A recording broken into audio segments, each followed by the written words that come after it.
Hey, it's Samantha with the Rediscover Real podcast. I am so thrilled to be here with you.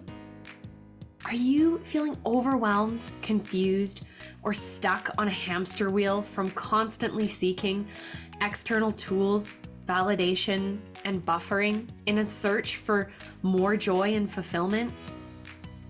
Rediscover Real means to pull back the curtain and return to the foundation, peeling away the layers of mindsets, identities, and beliefs that no longer serve us.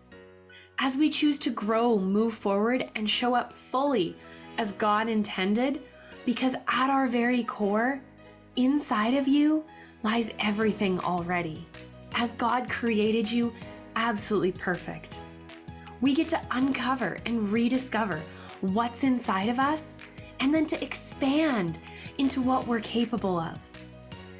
In this space, we'll dive into topics on personal finance and budgeting, mindset and growth, relationships, network marketing, and entrepreneurship. I'm sure there'll be some laughter and possibly a few tears along the way. I'm on this journey and you're invited. I'm holding out my hand for you. Will you join me? Let's rediscover real together. What if you had more money in your food budget? What if your food budget was unlimited? You could spend as much as you wanted. I had this super fun moment not long ago where the thought ran through my head, well, if you had more money, if your food budget was unlimited, you'd probably be really fat. Now, this is coming from such a place of scarcity and victimness. It literally stopped me in my tracks. And I couldn't believe that was even popped in my head, to be honest, for all the work I've done. I want to share this today because I think this is so important. And I see so many people choose to play small because it's comfortable and it's familiar. And so often, if we're so used to being able to in telling ourselves, well, we don't need that. Well, no, we don't actually want that. We don't actually want more. Well, no. And I talked about this in a different episode of how I can talk myself out of anything when I go shopping. Literally, I could talk myself out of pretty much anything. Even if it was a straight up need, I can talk myself out of it and be like, well, you can wait. Well, you don't need it today. Well, you don't actually need that. You've got something similar at home. Well, no, that's not really a priority. And I'm not talking just with clothes. I'm talking with groceries. I'm talking with anything. And this was the moment. And so, because here's the thing. I love carbs. I love pasta. I love cheese. I love delicious things. And if I had an unlimited food budget, what would I do with that? Now, if I was sitting, and so that's where this thought came from, because for so long, there has been a lot of periods in my life where my food budget was $6.75 a day. That's $200 a month. And I lived off of that for years. And it was totally fine. I still went out for food once in a while, to a restaurant. And that included any drinks or anything like that as well, whether at home or at a restaurant. I still ate not just ramen noodles. Also, this wasn't when I was in college. This was when I was working. I was working in college too, but that's beside the point. And I stuck to that. That was my budget. And I was able, I stayed within that, well within that. Now, here's the thing. As the average household throws out 52% of their food. So that's an aside, but it's an important note.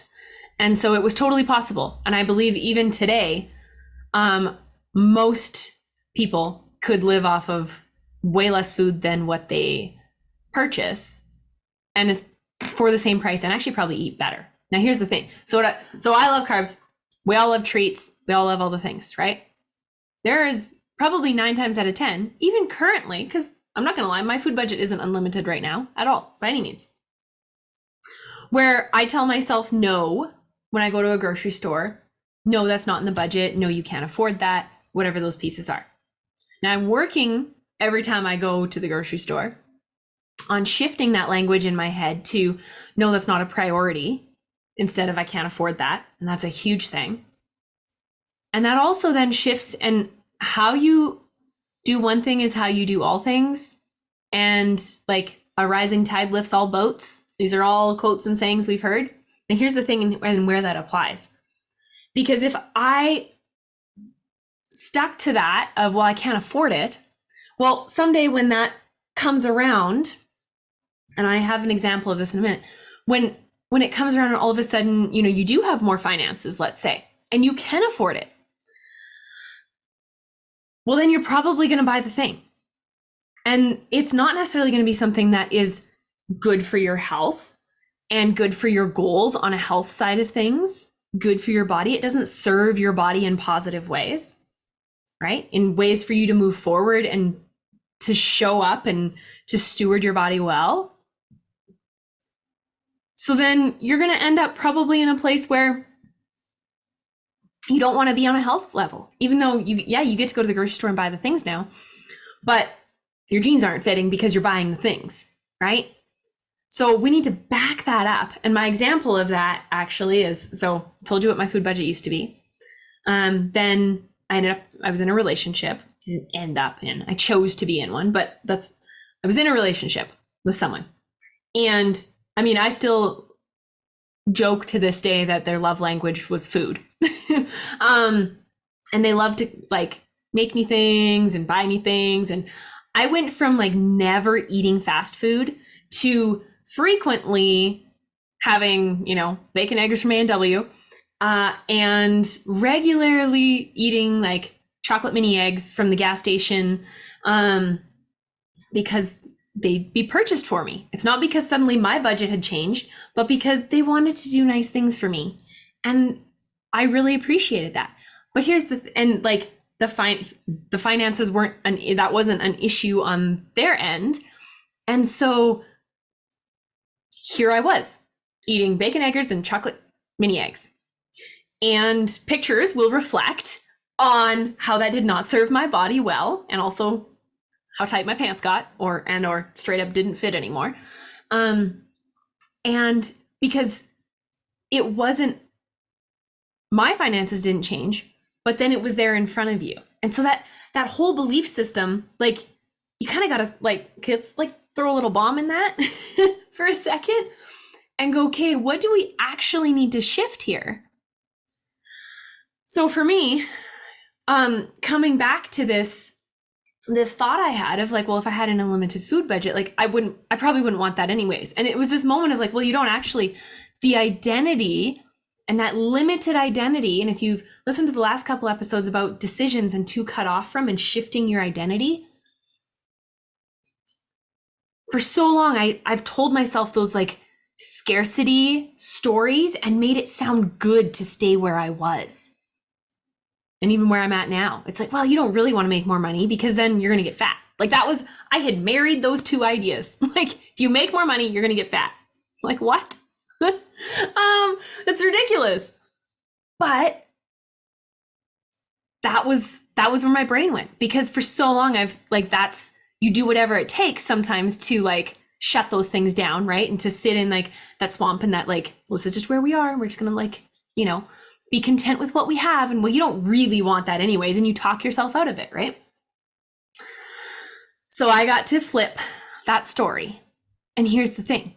When I flip that story and say, so what would I do if my food budget was unlimited? I want you to ask yourself, and maybe you see this, like, look for this in one area of your life.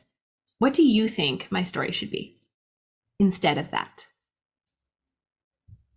If my food budget was unlimited, that would mean I would get to purchase as much clean, healthy, good protein as I want. I wouldn't have to think about saving up for, or making sure that I, allot for or account for like buying a half of a beef, or buying, chickens, whole chickens from, a farmer, right? Buying more locally sourced. Whatever those things, like whatever those pieces are. Doesn't mean I have to just because I have an unlimited food budget, I don't have to go buy all the cheesecake and sweets and sugar and chocolate covered mini eggs. It means I could eat as much protein as I wanted and purchase as much high quality protein as I wanted and not have to even think about that.